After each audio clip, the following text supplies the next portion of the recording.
How to modify an old machine. Step 1. Install the base plate.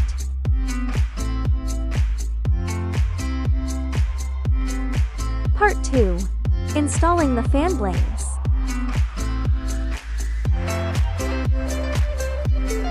Step 3. Place the rubber ring. Step 4. Align the slot and install the motor.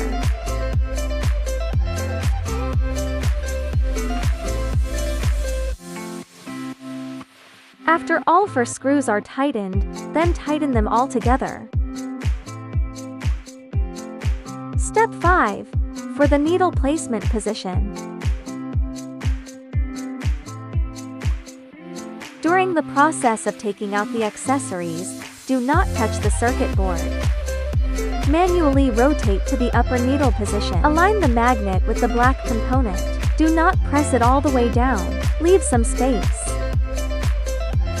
After powering on, it automatically jumps to the upper needle position, which indicates that the installation is successful.